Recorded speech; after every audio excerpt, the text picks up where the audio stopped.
All right, folks, this is the time. It's Wednesday night, 8:30 Eastern time. We got Cam Underwood on the line from State of the U, and that means we're talking Miami football. Cam, how you doing tonight? I feel good. I feel strong. I'm wearing my black U shirt, which it fits perfectly right on the sides of my microphone there on the It screen. So, does. And so it matches the mic as well. exactly. So, Beautiful. like I said, I feel good, feel strong. Good to be talking some Miami Hurricanes.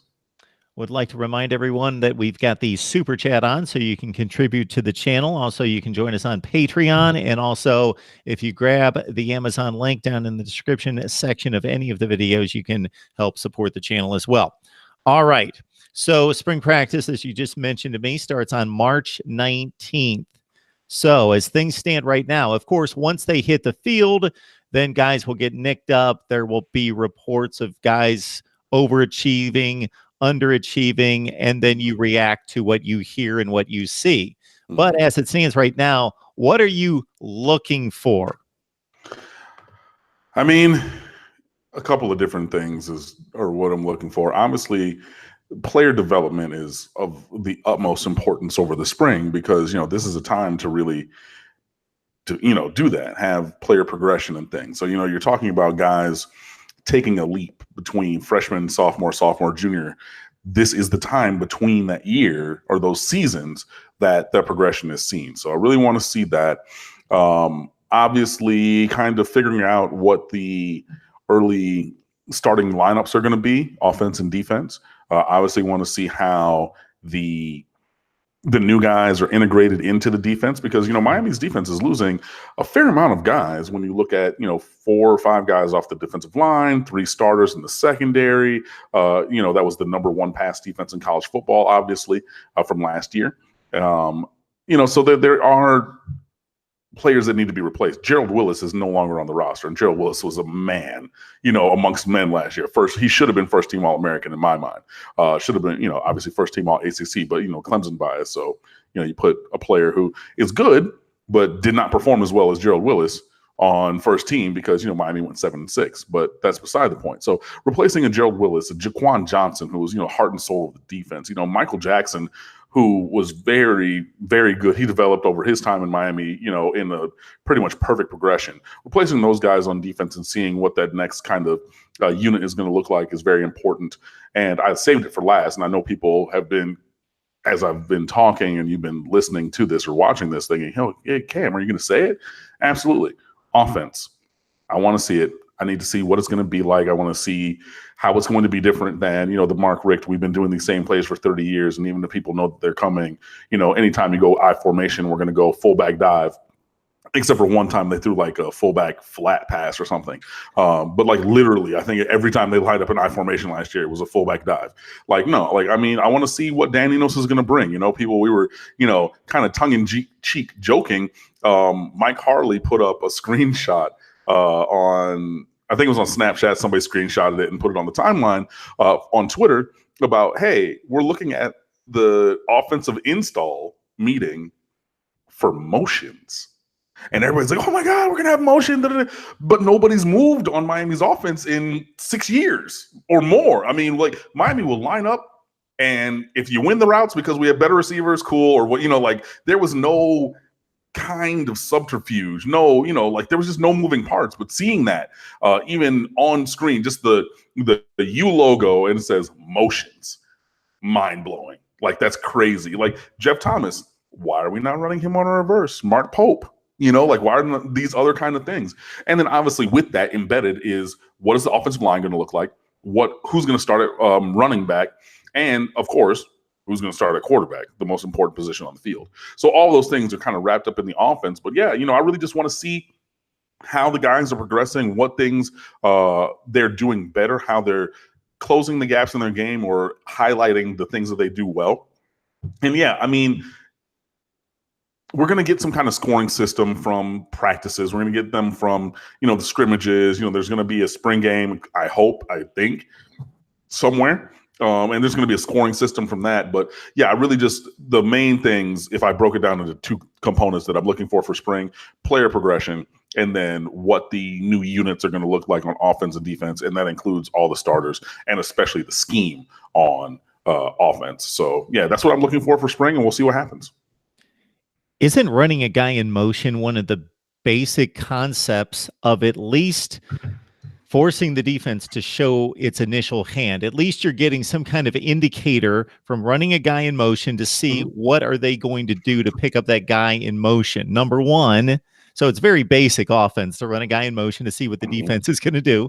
Number two, if you're going to set up a play for the guy in motion, depending on the reaction time of the player, it's just like running a pick in basketball or football, that it's not a surprise to the defense when they see it coming, but it's just difficult to defend because the guy just has a head start in regards to spacing. And so that's why you do that. But that's just two reasons. Yeah, I mean, and honestly, there's so many different kinds of motion. You got jet motion, you got orbit motion. You can even do short motion where you're in a normal 2x1, or 2 receivers on one side and then one on the other side, kind of formation. So a 2x1, and then you just take that outside receiver and motion them inside, and all of a sudden those receivers, instead of being next to each other, they're stacked. And you got to figure out, okay, now the defense is going to say, okay, how are we going to deal with the stack releases? Like, who's going to take, like, do you renumber them? Like, who takes the first one? Who takes the second one? Like, what if there's an outbreaking, in-breaking? Like, there are things that the defense has to do to deal with receivers in a stack versus a side-by-side alignment. And you can change those responsibilities and bring those into question. And Dan Enos has said he wants to put defenses in conflict, which is exactly something like that. So yeah, I mean, it does not need to be a Matt Canada offense, which is going to come out, shift, motion, stop, shifting. It doesn't have to be all of that, but to have somebody move from where they lined up to somewhere else is going to be revolutionary for Miami Hurricanes offense, which is crazy to think about, but it's true. So, like I said, I want to see how that works. And then, yeah, I mean, I did bury the lead because, we still don't know about Tate Martell. But yeah, I want to see who plays quarterback. Obviously, I want to see who wins it. And, like I've said for a long time, I am a N'Kosi Perry fan, but I'm a fan of the best quarterback for the University of Miami, period. Every time I see a new handle on the live chat, I always I think that's cause for celebration. So welcome to Mark Rogers TV, the voice of college football. This is Power Hitter P. Power Hitter P. We're bang, bang, home run. Let's go. Appearance here, right, on Cam's appearance on Mark Rogers TV, the voice of college football. Cam rejoins us. We're glad to see him. And Power Hitter is asking about John Ford and the defensive tackle position. John Ford is a big dude, and John Ford's going to need to play like a big dude. Yeah, I mean, he's coming into his junior year. As I bring up the matrix, the scholarship matrix here, which is still pinned on the front page of State of the U. I know I published it in 2014, and I've been updating it ever since. I published it January 26th of 2014, the scholarship matrix, and I've been updating it continuously since then. So I know that no player who was on the matrix then is on now, but anyway, so if you're looking for, like how many scholarships, and I'm always within like 1 or 2 scholarships. Like there might be like a walk-on or something who gets on scholarship that I might not have like upgraded to a scholarship player, but I've been pretty accurate, with just looking at the roster and then, just talking with other people and then, seeing what the coaches say. So right now I have Miami at 83 scholarships, but that's kind of beside the point. John Ford is a junior right now. At defensive tackle, you have Pat Bethel, who's a 4th-year senior, Chigozie Naruka, who's a transfer from UCLA, who's a 5th-year senior, John Ford, who's a junior, Tyreek Martin, who's a redshirt junior, who's never played a meaningful snap and probably won't ever do that at Miami, so take him off the list. Then you got Nesta Silvera, who's a sophomore, and then you got 3 freshmen, Jared Harrison Hunt, Jalar Holly, and Jason Blissett, and a redshirt freshman, and Jordan Miller. So there's 4 freshmen and everything. But, dude, John Ford has to play now. Like, he was 6'4", 296 coming out of Dillard High School in Fort Lauderdale. And, I mean, I saw him play a couple times personally in high school. And he's a big guy. He can play that one tech, that interior, not a nose guard, not the Vince Wilfork zero tech where he's lined up right over the center, but that interior, guy who's going to take up a little bit more space. He's going to occupy the guard in the center by trying to shoot that A gap. But he's going to have to play. it's come to that point. Like I said, Tyreek Martin's a fourth-year senior. He was a Craig Kuligowski find. He was going to be, you know, that developmental guy at Missouri to maybe step up because, you know, Kuligowski coached at Missouri. He left there and came to Miami when they had a coaching change. So Tyreek Martin followed him. Tyreek Martin has never played a meaningful snap at Miami. And like I said, he's not going to.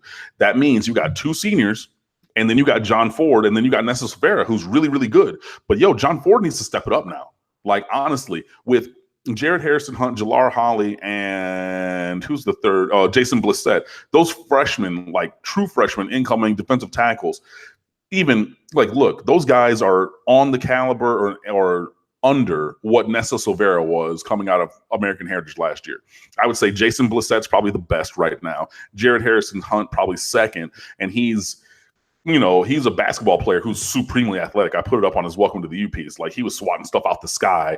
And I mean, he's a 6'4", 286-pound power forward in New York. I mean, playing at one of the powerhouse programs, but he's a good athlete, but I don't think he's going to be a foundational defensive tackle. Same thing with Jalar Holley, who's a bigger dude, probably in that one technique mold, but he's probably a ways away. And then Jordan Miller is another guy who can play, that one tech, but he's going to, he's a redshirt freshman, so he's going to be integrated in slowly.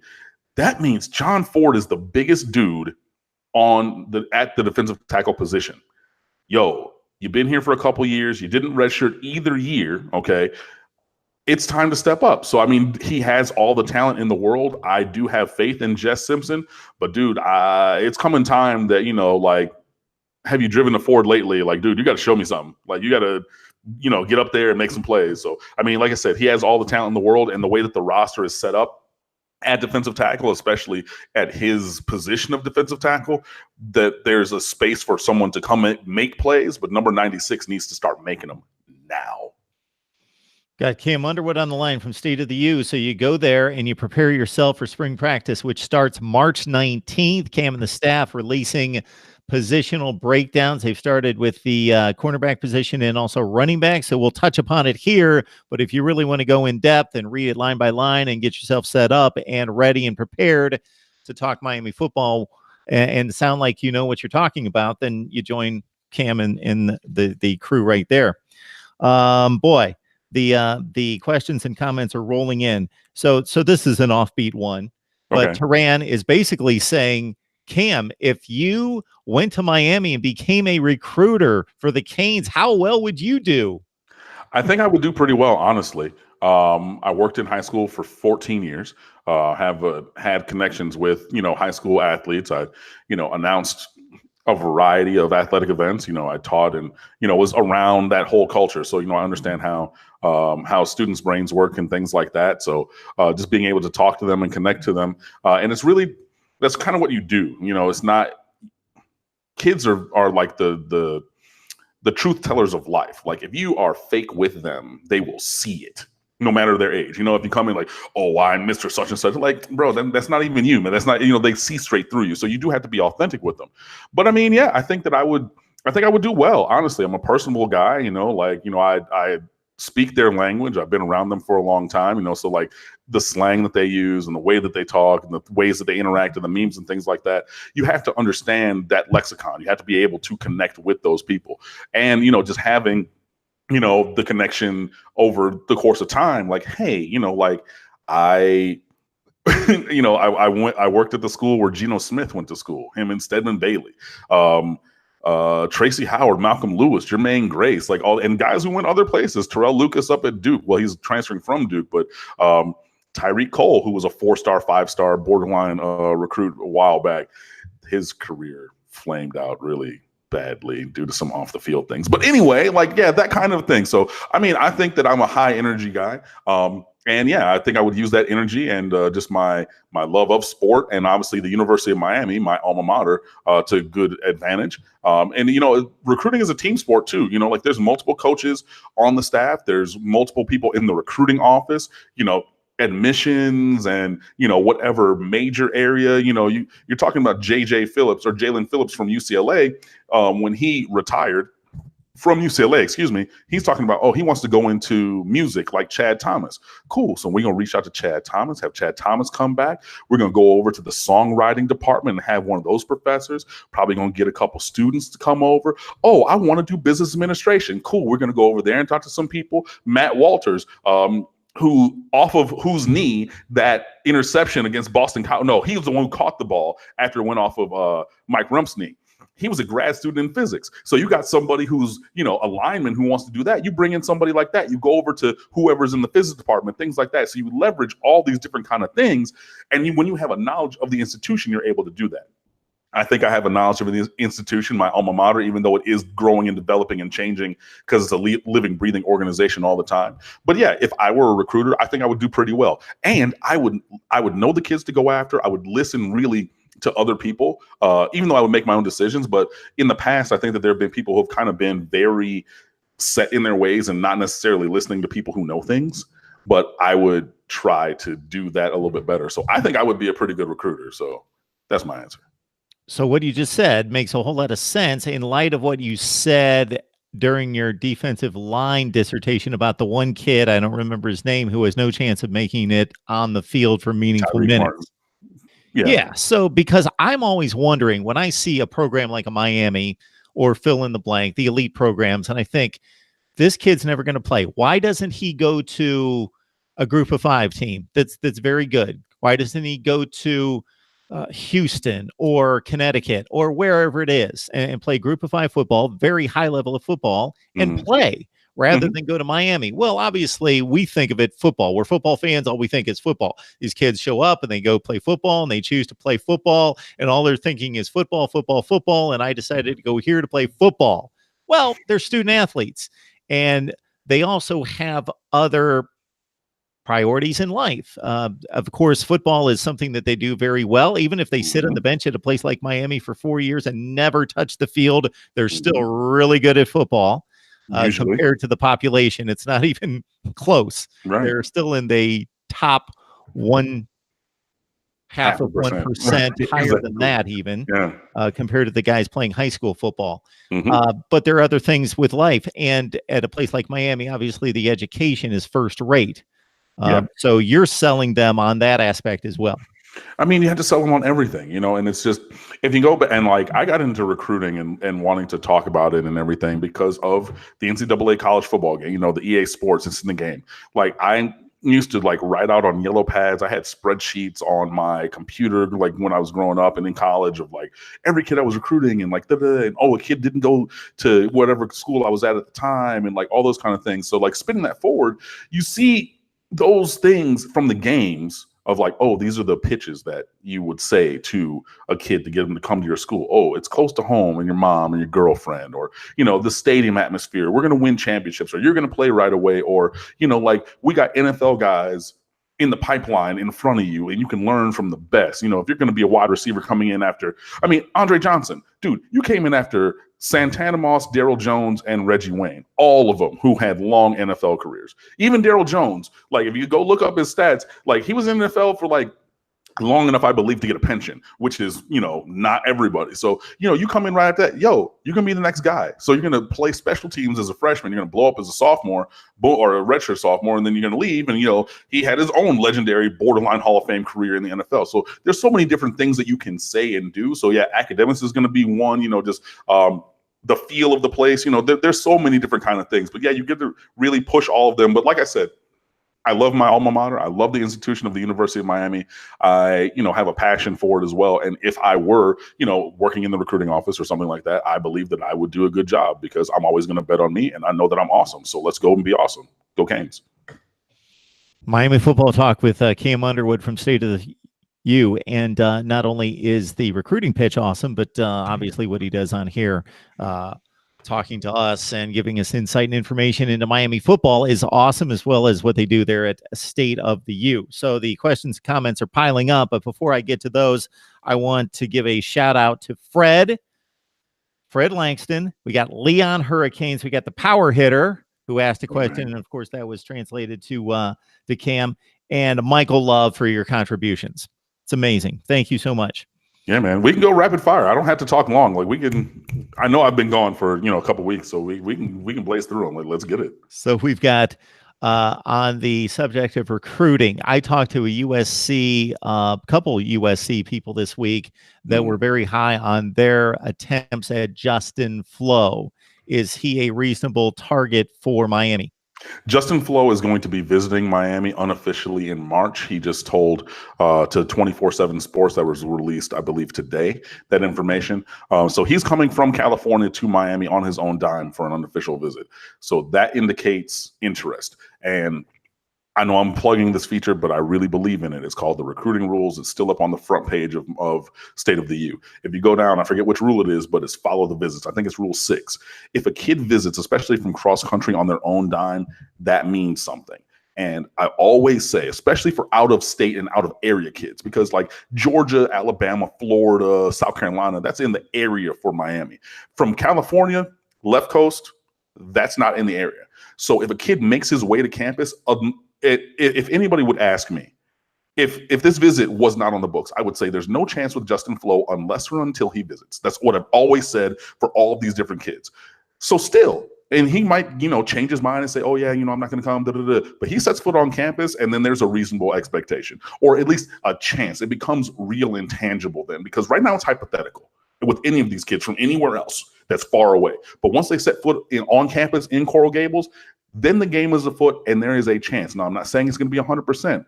And he, like I said, he might even decide, hey, I'm not even going to take an official visit to Miami. But things start to become real once visits happen, especially unofficial visits, which, again, the kid and their parents pay for, and long distance visits from California to Miami. So is there a chance? Sure, until he rules us out. But yeah, when he steps foot on campus, then things start to get a little bit real, and we'll see what happens. There's a question here concerning Miami's ability to compete in the ACC for a championship. So I think this is a different situation in this conference than any conference in the country because of the presence of Clemson. So competing for a division championship, and even though anybody has a puncher's chance in one 60-minute football game, there's just a whole other level when you talk Clemson football and where they are right now. So before I turn it over to Cam, that's my take on Miami. We discussed this with Cam a couple weeks ago in regards to the talent on the roster at Miami versus the rest of the Coastal Division. Now, that roster talent has only converted to one division championship in these many years, but it's always been the best, and Virginia Tech's been close a number of times in regards to talent. But we've seen Duke win, Georgia Tech win multiple times, Pitt win last year, and North Carolina as well, and go to the ACC championship game with lesser talent. So that's not the end-all be-all. You got to turn it into something. But in regards to competing for a championship, so when I'm asked questions like this, Cam, I force the people to tighten up the question because, hey, this is for hardcore college football fans. We are for the smart fans. So we're going to hold you accountable. So when you say, can Miami turn it around? I'm like, what does turn around mean? Right. Fine, turn around. So this viewer here, I'm sorry, I missed your name, but is asking about competing for the ACC championship. I mean, it's a thing that Miami should aspire to, obviously. You talk about goals. And I mean, there's steps along the path. The goal is a national championship. So the path along that way is win every game on your schedule, win the Coastal Division, which would happen by virtue of that, win the ACC Conference, which would happen by virtue of that, and then win the national championship. So there's progressional steps. Miami is the most talented team in the Coastal Division, and it is not even close. The blue chip ratio, I'm doing the math, or I'm writing that piece, I think, in a couple weeks right before spring practice. But yeah, Miami's going to be at 55, 58%, almost 60% blue chips. Bro, that's national championship caliber roster status. So, winning the division should happen. Now, not to cut you off, is it really that high? Yeah, it's over 50%. Because that Alabama, Ohio State, Georgia line is like really... It's 60, 70%. You're right. Yeah. But I mean, it's up there. Like, I want to say, if I open up the calculator on my computer right now, if we're talking 44, if you talk 44 blue chips out of 83 roster or scholarship people, that's 53% blue chips right there. And I think that we're about that, give or take. I'm going to take a guess that when you finish your compilation for the entire division, that the shocking fact is going to be that maybe North Carolina is number 2. North Hmm. Carolina, despite these Hmm. 2 seasons in which they've won 5 games the last 2 years and only 2 in the ACC against, 14 losses the Yeah. last 2 years, they're always like 22nd, 25th. Hmm. They have much better recruiting classes than Pitt at 45 and Virginia at 55. And I Yeah. was going through, I've got right here recruiting rankings that I did a series here, and this series could go on endlessly, Cam, Of course. where I found a bunch of interesting storylines. Like, let's look at Miami, Florida, Florida State, and compare, like I mentioned to you, recruiting rankings versus results on the field. Let's take the Clemson team from last year that whipped Alabama, and let's look at their recruiting rankings and compare their 4 and 5 stars versus the teams that competed on the field in the national championship game. Urban Hmm. Meyer against Michigan. Obviously, we know that was a runaway, but let's look at it. I took I was starting on Alabama since Saban arrived versus the rest of the SEC in regards to 4 and 5 stars. So I got the Hmm. recruiting rankings right here. And when you look at North Carolina over the last 5 years, 20, 29, 32, 28, and 30. Now, who has Not been the bad. second best team in the division talent-wise over this time? Probably Virginia Tech, I would guess, has maybe the best record in the division over the last 5 years. Yeah. 24, 26, 42, 29, 28. And everybody else, Yeah. like in the fourth, Virginia, as good as they became last year at 8 and 5, 59, 58, 63, 50, and they had a 33 class. Yeah. So I mean, all those things are true. All right. So you've broken down the cornerbacks and the running backs there at State of the U. So we advise people to check that out. Dennis is looking for a secondary rotation. Oh, Cam, if you can hear me, we lost you. Even with your booming voice, it doesn't quite make it through if we've got a bit of a breakdown. No, we lost you. You were completely silent, so I don't think it's like a it just went. I can't imagine it's anything on my end because nothing's been touched. Very odd. Click out, Cam. Come right back in. All right. Sean Jackson, love the channel. Sean, we appreciate your support. And believe me, I know a number of you are seeing people that are joining the super chat and contributing that way. That's not expected. It is appreciated. And I think to a certain extent, you can trust me for being good Hello. for those contributions, and I will put them in a right place going Hello. forward. We do have Cam's audio back. There we Good to go. hear from Sorry. you. Yeah. Secondary rotation. Right. No, I was over here just messing with stuff idly, and I guess I unplugged something. Before I get to the secondary rotation, to wrap up that previous point, Miami should be able to compete for an ACC championship. Now, obviously, that is climbing a big mountain with Clemson on the other side, but the path there is really going to be up to Miami. And I've said it for years. If Miami does what they need to do in the Coastal Division, they should win it. Period. Period. That's it. Because there's no team that is as talented as Miami. I don't care. So we should be able to get there. And then obviously it's scheming up and figuring a way out, one game scenario to, dethrone Clemson. But obviously even bad Pitt teams have been able to figure that out. So there's a chance.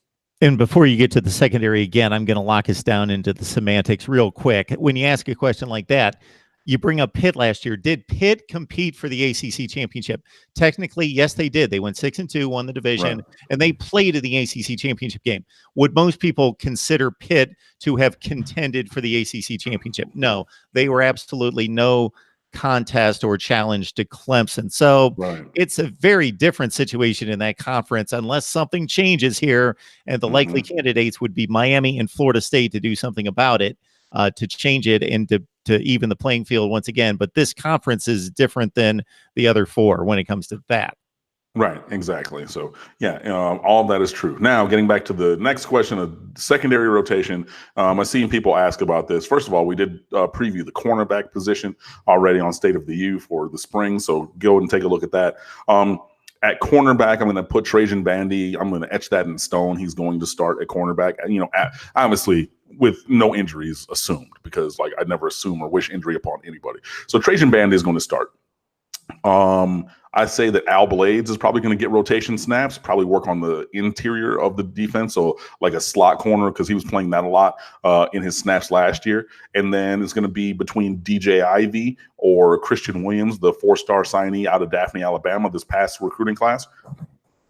Ooh, excuse me, to see time on the outside. And yeah, maybe a Nigel Bethel, obviously, who's a redshirt freshman. He's a very fast player from Miami Northwestern, who is a developmental guy, but, you have a year 4 development. So somebody's going to have to step up there, whether it's any of those last, 4 guys, Blades or Ivy or Christian Williams, to Corey Couch, who's another 4-star signing this last year. Some of those guys are going to have to step up. I'm not exactly sure whom, but that's the list. At safety, Miami has 3 NFL players. You've got Gervin Hall, Amari Carter, and Bubba Bolden transferring in from USC. Those guys are going to play. I don't care. Work it out. I'm not married to any 2 of them, but this is like years ago when Miami had Rayshawn Jenkins, Jamal Carter, and who's the third one? Rayshawn Jenkins, Jamal Carter, and there's Deion Bush. There it is. So they had 3 NFL players at safety, but they're giving snaps to Namtambu Frentress and AJ Highsmith. For why? Nah, I don't want to see that. I don't want to see no Robert Knowles. You got 3 NFL dudes and you got some other guys. Play the NFL dudes. I don't, whoever wins those 2 jobs, but you got those guys. So, 2 of those 3, and then obviously rotating in the third, because I think that Gervin Hall is going to take a leap coming into his sophomore year. Amari Carter is a junior. It's about time that, he was behind Red Wine and Johnson. So you're not really going to take away the 2 best safeties off the field, or anything like that. So yeah, between Bandy for sure, 2 of the Hall, Bolden, and Carter trio, and then filling in, the Blades, Williams, Couch, Ivy, group. I think that's what the secondary rotation is going to be like. And then, we ride from there. But I think that, all of those guys are going to be able to step up. And it's been proven that Ephraim Bonda can coach safeties and Mike Rumpf can coach cornerbacks. So I'm not sure of the names we're going to play, but they're going to be good. Got Cam Underwood on the line from State of the U talking about Miami football. There's always plenty to talk about, and the Canes go to camp here in about 3 weeks. Fred Langston asking, Cam, do you know anything? Is there anything true to the story about Miami crashing the Florida State meeting in Orlando? That is 100% true. There was a Nike coaching clinic camp thing for coaches. So obviously no players, adults. And it was in Orlando, and Florida State was scheduled to have a session.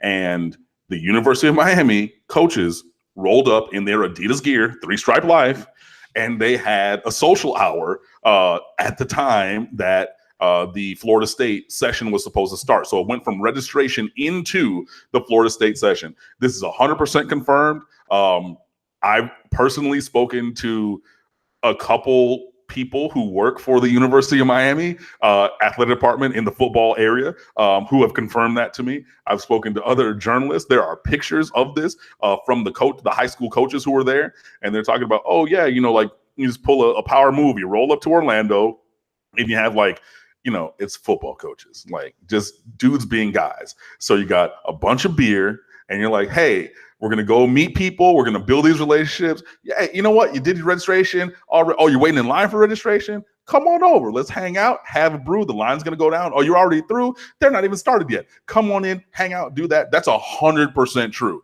Like, I don't know how much stronger I can say it. Like, they absolutely went up there, did it, had a good time. And I'm not going to say that they totally usurped the Florida State session and like everybody was only over at the social hour and not at Florida State's coaching clinic. That's false. But the fact that Miami's entire coaching staff and several recruiting staffers were up there and they did that and they had a social hour where they were giving away free beer to high school coaches, absolutely 100% true. Is it safe to say that Mark Richt's coaching staff would not do that? Oh my God! Come on. No, absolutely not. Would not have done anything like that. If you're looking at like the "Let's Be Jerks" moments, copyright pending or patent pending, because I coined that for you. But "Let's Be Jerks" moments in Mark Richt's coaching career. You got whatever year that was in the world's largest outdoor cocktail party, where the entire Georgia sideline went onto the field and celebrated that first Noshan Moreno touchdown. So you got that where the whole, literally every single person on the roster, with scholarship or not, that he said, yo, we're going to score first, and I want everybody to run out there. And they did that. Cool. Awesome. When he lost his mind, Mark Richt, in 2017, I forget what game that was. North Carolina? I forget what game it was. It was at Hard Rock Stadium, and there was like a holding penalty that wasn't called, and they got like 2 sideline warnings, and it was a 15-yard penalty on him, and he snapped. I mean, he went off the walls.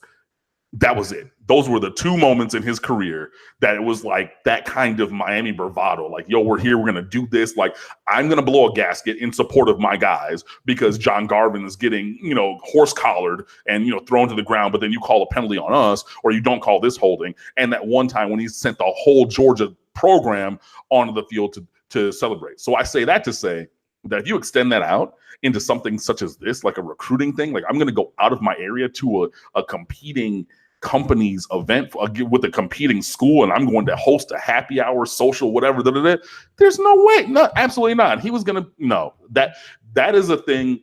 Mark Richt did a lot of great things. Mark Richt is a great man, and I do not want to disparage him at all, but he did not have that streak in him like Manny Diaz to go up there and pull a stunt such as this. No way. None. I think he did that in the Orange Bowl, didn't he? Isn't that when he blew the gasket? Against Wisconsin. It might have been. Yeah, it was definitely at Hard Rock Stadium, and he blew a gasket. But either way, whichever game it was, sure, it was that game, and it was the Florida Georgia game, and those were like the 2 moments of anything really with that kind of bravado, with that kind of gravitas to it, of that same kind of just like F the haters, yo, we're gonna do this. No. I mean, if he were still coach, his coaching staff, would not have done what Manny Diaz and them did in Orlando, last week. But I mean, that's cool. Like, I wish Mark Richt well. Like, I thank him for what he did, and to everything there's a season. So Al Golden did some good things at Miami, and good from a structural standpoint to get us through the cloud of the NCAA thing. We didn't win enough games, and like, yeah, cool. But there were some things that he did well. Mark Richt took the program to the next step. And then there was a step back last year. But now, hopefully, Manny Diaz, as he steps up to be a head coach, can take the next step forward with this program. So I'm not going to disparage Mark Richt, but I will say that whole coaching clinic thing would not have happened if he were head coach. 100%. 9-4, won a bowl game for the first time in ever. Mm-hmm. 10-3, won a division championship, started the season 10 consecutive wins. Yep. 2 disparaging losses. The Wisconsin game could have gone either way against one of the 10 best teams in the country, so I don't think that was a bad effort. So jogging onto the field, setting up for the kickoff against LSU, this looked like a program based on results on the field and recruiting rankings that was taking off, and then it all just came crashing down due to a lot of bad choices and a lot of bad loyalties. Not bad loyalties, but misplaced loyalties. Right. Yeah. I mean, don't want to fire your kid, and also don't want to. I mean, and get your kid a Division III job. Let him cut his chops there. I don't get it. It's. I said it on here. Like I said it on here. Mark Richt was coaching for 30 years. You got to lean on those relationships. Get your son promoted out somewhere else. Boom. You go to Thomas Brown and say, look, I know you played for me and everything, but I got to bring in the offensive coordinator. So I know you're not going to take a bump down back to just running backs coach. So maybe part ways. I'll put in a good word for you somewhere else. He obviously landed on his feet at South Carolina right away. Thomas Brown did. So all those kind of things. But yeah, just anyway, I don't want to necessarily belabor the point about Mark Richt and everything. But yeah, I don't think that what we saw would have happened. And, hopefully, this new Miami and this new energy continues to spin forward. Mark Rogers TV, the voice of college football, breaking down Miami with the best source that I know of in talking X's and O's and structure of the program, organization, history, recruiting, everything involved. Cam Underwood from State of the U. All right, you can contribute to the channel by joining us on Patreon, and you watch the video there, and you'll see what we have in store for you there. And also, of course, Amazon. Grab the link. Do your shopping at Amazon just using the link. You don't have to buy the product. Just do your regular shopping, and the Super Chat's available as well, as many people have contributed.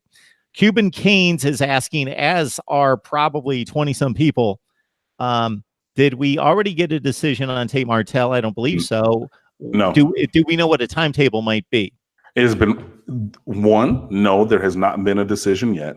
Two, it has been reported in other places that a decision could come by the start of spring practice, which is in 2.5 weeks or 20 days on March the 19th. So sometime in these next 3 weeks is really when we're going to be on high alert, because again, it has been reported that a decision could or should come by the start of spring practice. All right, talking Miami football with Cam Underwood from State of the U. We touched upon recruiting to a certain extent in regards to philosophy, strategies, what's important, and the one name came up, of course, Justin Flo from the West Coast. Any other recruiting news toward 2020? Finally got Don Chaney Jr. to commit, Miami's #1 target at running back, who's a top 50 player in America. He's like a top 5 running back. 5'11", 195 pounds, or 199 pounds, already ran for about 8,300 yards and like 40 touchdowns, I want to say, in 3 years of high school at Belen Jesuit down in Miami. Been on the radar forever. His dad played college football, I want to say, at South Carolina. He was an Optimist legend, Chaney Jr. was, and yeah, he's just a stud. And he's going to lock it down. He's not taking any other visits. He's going to be Lorenzo Lingard or DJ Dallas and start recruiting for Miami, be one of the vocal ambassadors for this class, excuse me. And he's really, really good. So that's a great thing. Otherwise, apart from that, on recruiting, I'm starting my look ahead to, well, not look ahead anymore, but look at the 2020 recruiting class. So I already looked at the numbers and needs for this class. Apart from that, we profiled all of the, or reintroduced to the people, the 2020 recruits, because most people don't look to the years in ahead, for those recruits. So I like to reset the board and like reintroduce those guys. So I did, the numbers and needs, reintroduced the recruits. And then today we talked about quarterback recruiting, because quarterback recruiting is unlike any other position. So there's that. Probably not this week. I might leave it to, well, we'll see what happens. But in the near future, we're going to look at the other offensive targets and options apart from quarterback, and then obviously on the defensive side as well. And defense is probably going to be a bigger class than offense in 2020 for the Miami Hurricanes. Well, maybe except for the offensive line. So we're looking at all those different kind of things, and we'll see if there's going to be any kind of movement. But that's kind of it for right now. We'll see some unofficial visits start to pop up. I know that there's a big 7-on-7 tournament in Miami this weekend. So I know that there's a team from, or a couple teams from Louisiana, like the Bootleggers, and another team, that always has elite kids. They're probably going to come down and take unofficial visits. There's other, things like that. So like I said, once guys set foot on campus, then things can maybe start spinning. So we'll see what happens. But, recruiting never sleeps, and you always got to be recruiting. So there's going to be more stuff in the future, even though I don't have necessarily a crystal ball to tell you what that is and when that's going to be. But, that will be forthcoming. Of course, Miami and Florida open the season in Orlando. For me, if you give me Miami in 8.5 points, obviously the point spread can turn in any way, in direction, in terms of Florida could be winning by 3 points and they tack on a late touchdown that means absolutely nothing, and they win by 10 in a very close game. But if they play 100 times, which they won't, I don't believe they're going to play 100 times. Florida, but they're playing once. But if they played 100 times, the odds tell me that Miami at 8.5 points with that defense versus it's a very talented Florida offense with a very good head coach toward a bent toward offense, and they improved considerably last year, but it's still not a dynamic offense, that these two teams are more comparable than 8.5 points. And that's our opening line, Cam. Yeah, but, you have to also go with a bit of recency bias. Florida ended the season well. They had a big win in a bowl game, and Miami's season was pretty atrocious, especially the back half of the season. You start by getting blown out by LSU. Yeah, a couple of touchdowns made it a little bit more palatable aesthetically. But, like I said, most people either left or turned off the game at either 30-3 or 33-3 in favor of LSU. So, that, and then obviously, the bowl game again against Wisconsin, and that's just terrible. And, you lose to Virginia and Boston. There's so many things where if you look back to the most recent evidence on Miami, and the most recent evidence on Florida, you would maybe think that, okay, it'd be 10.5, 12.5 in favor of Florida. But, it is a rivalry game and things like that. So you start to walk that line back down a little bit. So I think that 8.5 right now, honestly, is fair because the defense for Miami is known and the offense is not. And that measure of uncertainty about what Miami will actually employ and bring on offense is maybe the nature of why this game is at 8.5 instead of 3.5. Number of people get a shout out because I've yet to see your handle before here at Mark Rogers TV. You get a little chime there for me, Cam. You've developed a chime when I oh my bad. No, it's the timers. It's the Jamaican air horn, the rap air horn, if you will. So that's it. I do that subconsciously, but I guess I got to stop doing that now. We get no. I think it's a perfect compliment to it. What it is. Yeah. We got Master of Dreams 1. We got Kenneth Futch. We got Mary Lana Medina, and I will mention her comment in just a second. Fausto Villar and others. Mary Lana has a foursome in the Final Four here for the 2020 playoff that you're going to like because of one obvious, but also a secondary selection here: LSU, Texas, Miami, Michigan. Oh, hey. Wow. My favorite hypothetical matchup that I've written about a couple of times because I'm a native Michigander who grew up going to the big house to watch the University of Michigan, and I'm a by choice and wonderful choice Miami Hurricanes, so I bleed orange and green. So marrying the team of my youth versus the team of my choosing would be a wonderful matchup for me, and I would enjoy talking noise to my family members and friends who, unlike me, decided to attend the University of Michigan. So yeah, I would welcome that in a heartbeat. Got Cam Underwood on the line, of course, from State of the U, talking Miami football. And boy, my mind went blank. I had something there, but so many people have asked about this. I'm going to finally break down and bring it up. Okay. I just think you've covered it in a number of times, but people want to hear more about how is the offensive line going to get fixed? The offensive line is going to get fixed in the same way that I've said before, but I get that people might not have seen that or wanted to hear it again. Honestly, there's two components. There's player progression, which I've talked about already, wanting to see and needing to be necessary in spring. So players getting better. And that can be guys who have not really seen the field. It could be Cleveland Reed, who was a redshirt last year. It could be Kylian Herbert. It can be Zalante Hillary. It can be Tommy Kennedy, who's a transfer coming in. Anybody, Navon Donaldson getting better, slimming down, understanding his assignment, whatever. Everybody needs to get better, first of all, in some way. Secondarily, the scheme.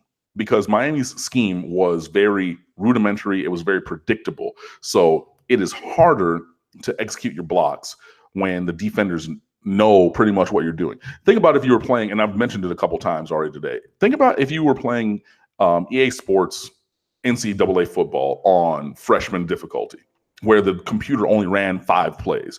So if they came out in a certain alignment, you're like, oh, they're running this play again. So you shift your defensive strength, you bring these other blitzes and things, and you blow that play up and it loses 12 yards.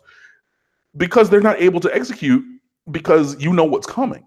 And Miami was facing that on offense because the offense was predictable. It was, you could go and say, okay, they're going to run this or this, this or this, and you come out and you see the alignment. And then, it's, big guys moving fast, so like if the whole defense knows we're coming this way, even if you have guys doing their very best, you can't hold everybody out. So I think the lack of that predictability is going to help as well. So a development of scheme and a development of players, you marry those together, and hopefully then the offensive line will be able to perform better. So that's where I think things are going to go. But again, all these things on offense are hypothetical to this point because nobody's seen it except for the players on a playbook, and nobody's seen it on the field yet because they're not able to put it on the field. So there are a lot of moving parts, but again, player development and scheme upgrades are going to help the offensive line be better. Jalen Reynolds, Daryl Young, Dark Code. I like that handle for some reason. I don't know why. Charlie Clark, remembering Brock Berlin for some reason. I don't know why, but Because he's welcome to awesome. Mark Rogers TV, the voice of college football. Come on. I remember, yo, Brock Berlin. I was at that game against Florida in 03. I was a junior in college, man. Look, my homeboy, Matt Carter, shout out to Matt if he's watching, was the holder on extra points and field goals. He took over the number 11 after Ken Dorsey left. We were freshmen together in 2000, and he was always in the special teams meetings. And he came into the cafeteria on Wednesday after special teams meeting of the cafeteria Chartwells. What's up, Chartwells? At the University of Miami, right by Stanford Residential College, right by the Hecht Athletic Center, and right by the intramural fields. And he came in and said, yo, Devin has been going off all week talking about if we win the toss, get the ball because he's going to take it back to the house. And I'm like, man, he's like, no, I'm telling you, every meet, he's like, coach, I'm taking it to the crib. Coach, I'm taking it to the crib. And what happened on the opening kickoff? Devin Hester took that kickoff back, and it was the loudest thing. That was the loudest I ever heard the Orange Bowl. And we got down huge in that game, and we went 5 wide spread like it was John Moxon in Varsity Blues, throwing the oop-de-oop and everything. And Brock Berlin brought us back to win that game, which, by the way, is one of the Miami Hurricanes games we love, which was a feature that we did last summer. Yo, check it out. That's why we're talking about Brock Berlin, the GOAT. That's right. Came from Florida and then beat the Gators. What? Yo, you're getting me hype right now. Wow. I don't remember that. Sorry. I don't recall that game. I probably watched some of it, if not all of it. Brock Berlin, I just think of Brock Berlin being he had some time in the NFL, didn't he? Yeah, he did have some time in the NFL. He was a backup for a couple years, held a clipboard and things like that. Yeah. But no, I'm looking up the games we love featured right now. I'm about to send this. Yep, 30. It's right there, September 6th. I'm going to send this over to you on email, my friend, because what am I going to see when I watch this? No, I mean, well, last summer we did the games we love. It was a bracket. So we did a bunch of different, or 4 different regions, and then we did this, and we profiled all these different games of greatness from Miami Hurricanes seasons past. And obviously, this game we love, number 3 Miami and number 21 Florida, September 6, 2003, was one of the games that had to be on that list just because, I mean, yeah, it was awesome. So, one of our guys, Craig T. Smith, he wrote about it and sent it over and everything. And I think that game got pretty far in our bracket, I want to say. But yeah, so it goes over the game and everything. And at the end, we put the full game highlights, or as many highlights as we could find from YouTube. So you relive the game as though you were there, and then you can click and see the highlights and go see, oh, hey, yeah, he did this or that, the thing that you talked about in there. So, I mean, it's pretty cool. But no, yeah, that game was, that game was awesome. So what game won the whole shebang, the whole tourney?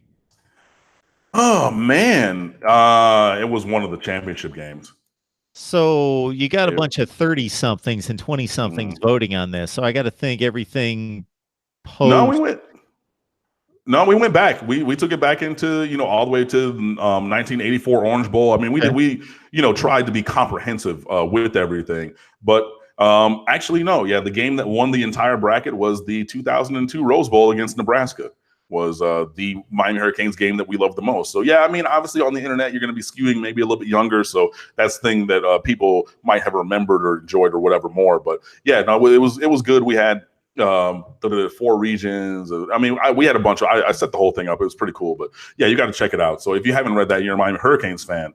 The Miami Hurricanes games we love bracket features on State of the U is awesome. And I'm sending over D1 versus Florida 2003. And I'm sending that to Mark right now as we sit there, and the AC comes back on, and I'm starting to sweat. Awesome.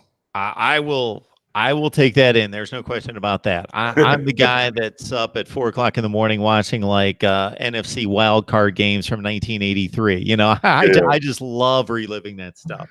Yeah, no, it's pretty cool. Guys being like, oh yeah, I forgot about him. Yeah, I mean, we did that. I remember one of the ones that I wrote about where Brock Berlin was quarterback was the 2004 game against Louisville, that Thursday night game when Devin Hester undressed the punter on that punt return to Mike Tirico. The kids take the lead, that whole thing, and everything. So, yeah, I mean, a lot of great memories and things like that. So, just even seeing or hearing somebody talking about, oh, yeah, Brock Berlin, that they got my fandom going back. Because like I said, I was a college kid in those days and everything. I'm not a college kid anymore, but, I still remember all things like that. So, yeah, pretty cool. Cam, you're not allowed to bring up age and any kind of disparaging comments about yourself on this show. Because I'm going to add like 15 years to anything that you state. Look, it was a point of fact. I was just saying, I was a college kid then. I'm not a college kid now. It wasn't disparaging. It wasn't anything like that. Just simple fact. Mark Rogers TV, the voice of college football. So check us out on Patreon. We've got some additional content coming there. You can support the channel there. You can support us by going to the Amazon links in the description section, shopping at Amazon, and of course here in the super chat, which many of you have done. I appreciate that. So I am taking this question. This is my question coming off a lot of comments and putting them together. From your standpoint, looking at the Florida State situation, how would you assess Willie Taggart? There seems to be some good things that he's doing. The recruiting classes have been decent, but there's him missing on a quarterback this year has to be somewhat alarming for that program. And obviously, they were just a mess offensively, and that's his calling card last year. Yeah, I'm going to come back to that. I do just want to talk quickly. Sure. As this is your deal, right? As has been reported by the Orlando Sentinel today, and I may or may not have heard something about this recently from a source. Anyway, the season opening matchup for Miami and Florida could possibly be moved up a week from August 31st to August 24th. And that is potentially because ESPN is in talks to move the game up a weekend to go early and have the entire spotlight as opposed to being on the 31st with all of the opening week games. Now, to move that, and again, you can check this out, or the Orlando Sentinel. It's up on 247 Sports. I'm probably going to blog about it really quickly after I get off of here. But that would require NCAA approval because that is an earlier start date, which means that practices would have to start earlier, and it's an earlier start to the season than the actual season calendar has. Because I think the first day that you can have a game is that Thursday, the 28th, I want to say, or 29th. So yeah, that is a thing that has developed recently today. It is potentially possible. It is not 100% in stone yet. Or anything like that, but did just want to bring that up and broach that topic because, like I said, I'd heard a whisper about that, and then to see that in the Sentinel through things, and like I said, I heard it from one person. I will say this much: I heard it from one person, but to be able to run with something, with journalistic integrity, you need to hear it from at least 3 or 4 unconnected people, to vet your sources, and I just hadn't had time to do that or anything, and then so it is possible that the game could be moved up. But then again, the NCAA could just say, nope, not going to do it. But I don't know that they would necessarily spite ESPN like that. But we'll see. But like I said, it has been reported by the Orlando Sentinel that it is possible that the game between Miami and Florida could be moved up by 7 days. So if you're close to my age, then you remember way back into the early 80s, let's say, when college football started always in September, regardless of the way the calendar fell, they played less games. They played 11 games then, and everybody started in September. And then there was an event that started called the Kickoff Classic. And then there were other variations of that. Miami played in several, one against Auburn. I remember one against the blasted Penn State, coming off Penn State at national championship season, which Miami annihilated them like 44-6. I remember scores for some reason. Anyway, it was played at the Meadowlands. There were other games. Of course, they would pit 2 of the great programs in the country. And it was this phenomenal thing that we have a football game played in August, like August 29th, just because it was played, several days before the rest of the season. And then the schedule adjusted and everybody started playing 12 games. And those particular teams would play 12 games because that was an additional game. Now here we're in a place where everybody plays the Pat 12-game schedule, but we've got this opening weekend, like a week 0 that we've had for several years. And there's usually these oddball games. Nobody big is playing, but you're starved for college football. So you watch Rice and Stanford play. I think they played in Australia last year. You got odd games like that, like a Colorado State, Oregon State. So you're seeing Group of 5 playing just the bottom of the barrel of the Power 5, but to have a matchup like Miami and Florida by itself playing that early, now that would be something, and that would be unprecedented. Yeah, I mean, and we've had other great opening, games. And it would be a wonderful thing to have, Miami and Florida, which is, better than, Miami and Alcorn State, which was a second week or opening game when I was in college and things like that. But yeah, when you have these marquee games, it really sets the season on fire. You start with a bang. It's not a thing like, okay, we're gonna just kind of waltz through September, and then maybe the first week of October we see something. Florida, Tennessee, usually that first or second weekend in October, whenever it is, or blah blah blah. No, like we're coming out of the gate, boom, we're rocking, we're rolling. Like the LSU game, or Florida this year, Alabama next year or the year after, in the opening game. I mean, things like that. So yeah, I mean, it is really great, but to have a traditional rivalry, like a game with kind of with meaning to it, like, yeah, okay, it's not for a conference thing. I mean, it is more bragging rights, but when you have teams that are recruiting against each other, they're in the same state, Florida, I don't know which is the bigger institution, like financially. I think it's Florida, because Florida State, I think, is running at a big deficit right now, athletically, excuse me. But yeah, so you have, teams of consequence, universities, programs of consequence. So yeah, to have it in the opening week, it would be one thing. And I was talking to a friend of mine the other day. There are so many games on August 31st because that is the first Saturday of the season. So even if you have a couple of these kickoff classics at the same time, you got one on Fox, one on ESPN, one on ABC, you're competing against each other.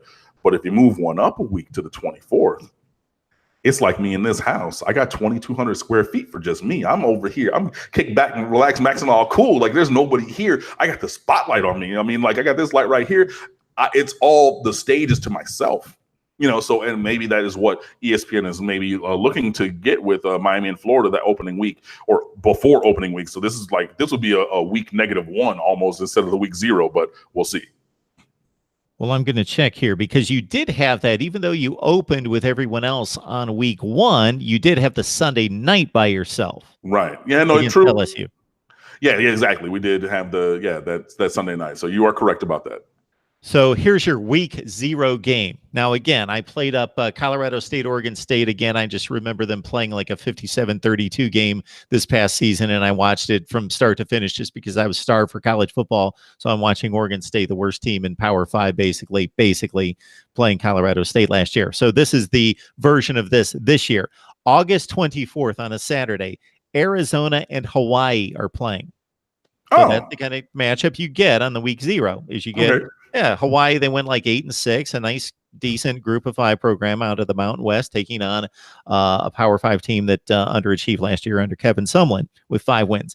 Then you've got a nice little Thursday run of games that includes Utah, BYU, and UCLA and Cincinnati, and Georgia Tech, Clemson open the ACC network. And then you go to Friday, and you've got a couple Big Ten teams playing. You got Rutgers playing Oklahoma State and Oregon State. And then again, Saturday is the big extravaganza, and Florida and Miami is one of the marquee games, of course.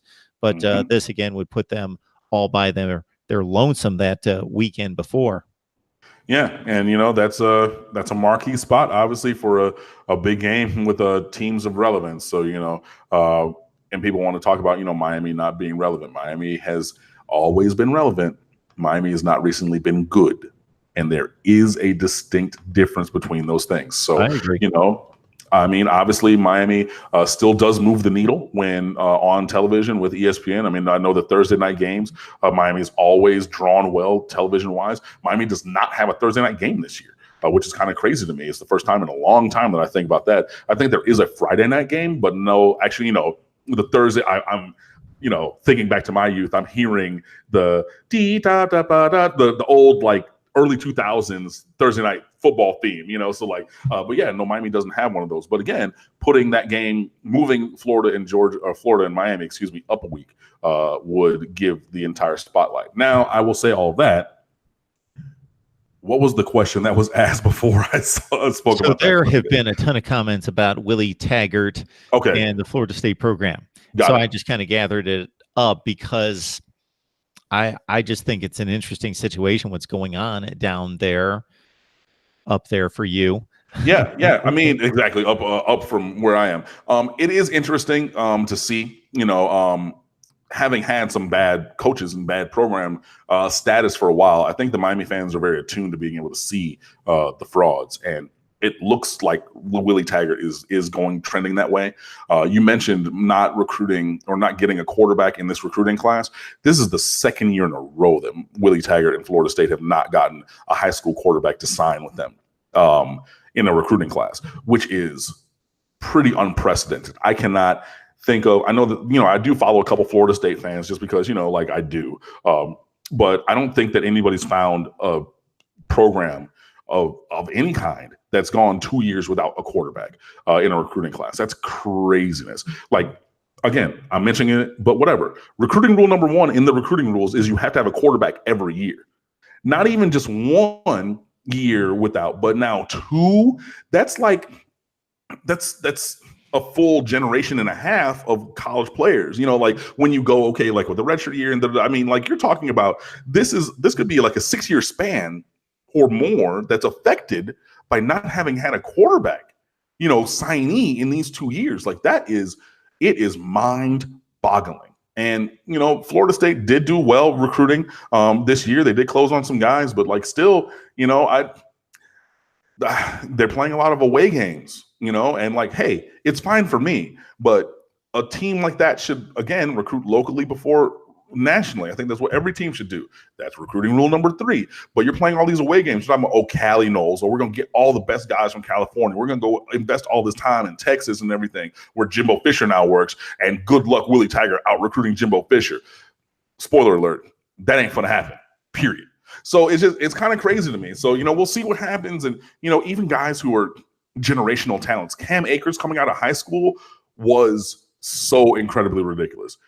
That kid was terrible last year. And if you want to talk about the offensive line and whatever, and maybe nicked and dinged, but even you're talking about, and I have retweeted the tweets and people have not deleted them, and I have screenshots. I'll pull them up. People were talking about Cam Akers as being better than Dalvin Cook as immediately as a freshman. So where Dalvin Cook ended as a junior, they said, we're coming in with Cam Akers, and he's going to be a progressional step from where Dalvin just was as a third-year player.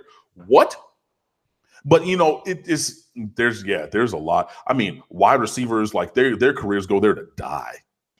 You just have so many guys of size and speed and quality coming out of high school, and 34 catches for 600 yards and 4 touchdowns. There's so much that's going on, and Willie it does not seem to me that he has the answer.